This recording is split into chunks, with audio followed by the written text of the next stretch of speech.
Selanjutnya, saudara, ada seorang siswi sekolah dasar di Surabaya, Jawa Timur. Ini menciptakan inovasi mengubah buah mengkudu menjadi body lotion. Ini inovasi lotion mengkudu ini ternyata mulai diminati dan telah terjual lebih dari 400 kemasan. Aisyah Afisena Rases, siswi sekolah dasar negeri Jemur Wonosari 1 Surabaya ini berhasil menciptakan inovasi berupa body lotion berbahan dasar buah mengkudu. Inovasi ini berawal dari banyaknya buah mengkudu yang dibiarkan membusuk dan jarang dimanfaatkan. Setelah melakukan penelitian, diketahui buah mengkudu memiliki kandungan perokseronin yang berfungsi untuk memperbaiki sel-sel kulit yang rusak dan mempercepat penyerapan nutrisi dalam kulit. Kemudian, dengan bantuan guru pembimbing, siswi kelas 6 SD ini mulai membuat body lotion dari buah mengkudu.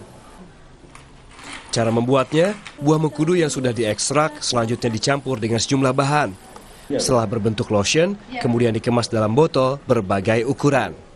Inovasi body lotion buah mengkudu karya Aisyah ini juga telah dipasarkan.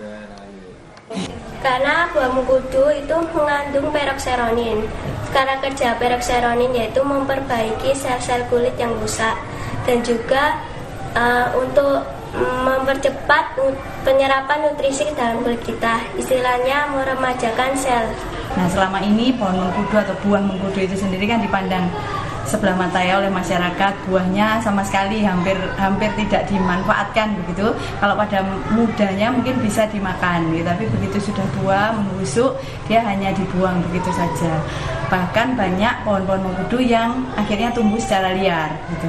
Nah, tapi akhirnya kami mencoba untuk melakukan beberapa penelitian yang pada akhirnya bisa mewujudkan lotion dari buah mengkudu yang kami sebut dengan Morsi Glow.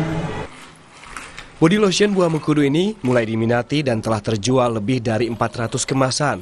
Untuk setiap botol body lotion mengkudu dijual dengan harga Rp10.000 hingga Rp50.000 tergantung ukuran kemasannya. Inovasi body lotion buah mengkudu ini juga meraih juara di ajang Lomba Peneliti Pelajar Surabaya atau LPPS pada bulan September 2023. Mahendra Triginanjar, Kompas TV, Surabaya, Jawa Timur.